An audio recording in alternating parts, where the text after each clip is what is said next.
Welcome to the channel. If you haven't subscribed, hit subscribe below, hit the bell next to it and you'll be notified of some of the interesting content we've got coming up.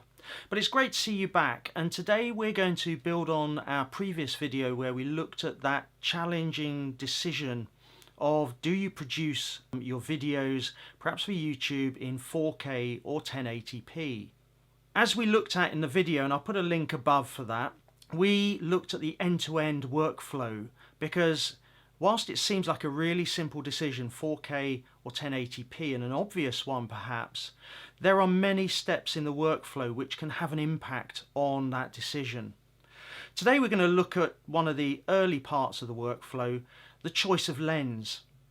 You may be thinking about purchasing your first mirrorless camera, or you may already have a mirrorless camera, and you may be looking at moving perhaps from stills photography into a blend of stills and video to really use those hybrid capabilities of your new mirrorless camera.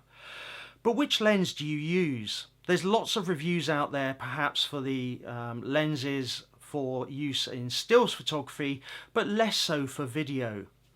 With the increasingly high performance cameras and sensors on the market, they're increasingly picky about the choice of glass that you put with them to get the optimum image quality. I use a mixture of Nikon Z series cameras for filming these videos. I'm using the Z6 with the 50mm f1.8 Z mount lens today, but I've also got the Z mount 2470 f4 lens, because obviously the f2.8 lens isn't out for another month. And I've also got my trusty f mount 2470 f2.8 lens, which really is, as many of you will know if you've got one, a really solid piece of kit. Traditionally I've used these lenses for stills photography. You know, the f2.8 was my go-to lens with my D850. However, using it for video wasn't really possible because of the noise that it created. However, with Nikon's new Z mount lenses, they're virtually silent, so it offers up really new capabilities with those Z series cameras. Because I've got these three lenses, I've got an opportunity to think about which lens I use for these kind of videos. So what I'm going to be doing today is a bit of a real-world comparison and test of the three lenses. I'm going to use this kind of setup, a studio setup where I can control the light. So what we're going to do is we're going to shoot a series of pieces with the 50mm lens that's filming at the moment at f1.8, f2.8 and f4. We're going to use the Z mount 2470 at f4, and we're going to use the 2470 f mount lens at f2.8 and f4. We're going to use each of the lenses at 50mm to create a level playing field, and each time I change the aperture I'm going to adjust the ISO.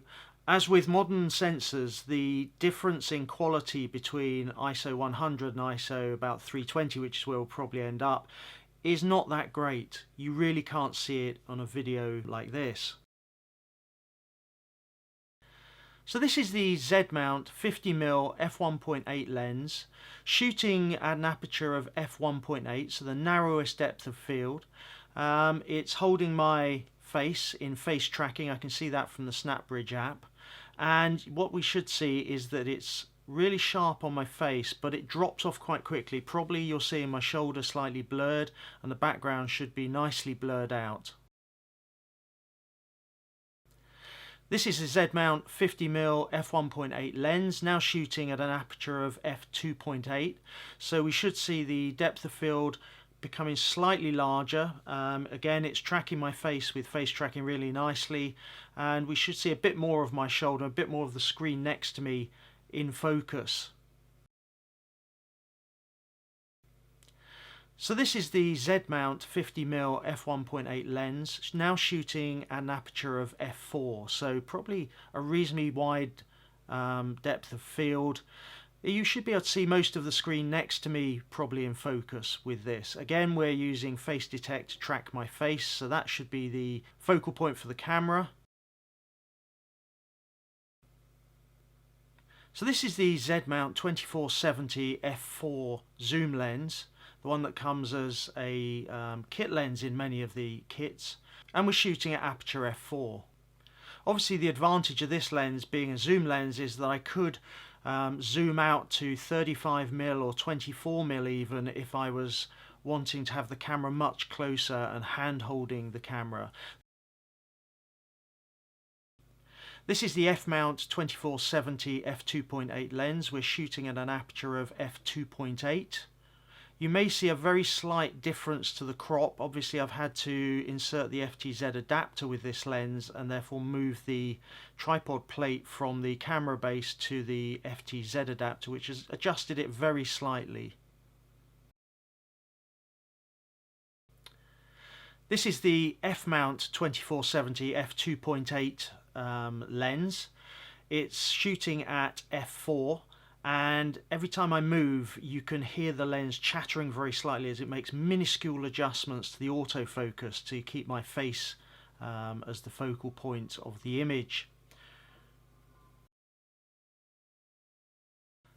So we're back onto the 50mm Z-mount lens at f2.8, so I've cranked up the lights and we're back to about ISO 160. All of the tests were carried out in the end at ISO 320.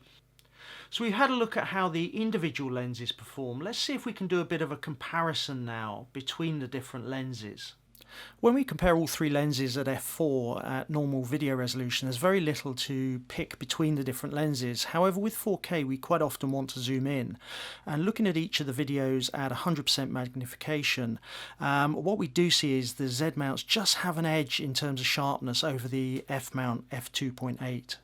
Now if we compare the f-mount 2470 with the Z-mount 50mm, both at f2.8, you can see a very slight difference between the Z-mount and the F-mount.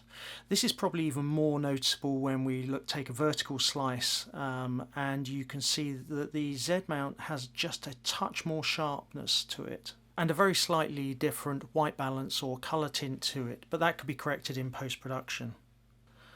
When we compare the 50mm at f1.8, f2.8 and f4, whilst the camera's face detect autofocus can hold the face in focus even with the shallowest depth of field at f1.8, for me I think you start to get a better image at f2.8, and probably the optimum is f4 where you get a slightly wider depth of field.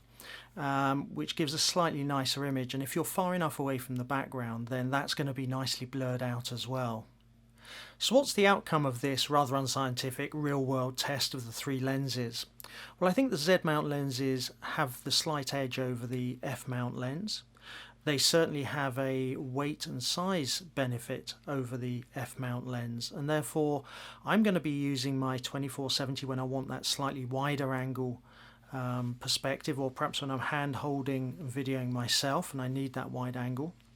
The 50mm f1.8 is also a great lens, and perhaps in the studio where you've got a fixed position and you've got a bit more latitude about distance from the camera to yourself, that will work really well.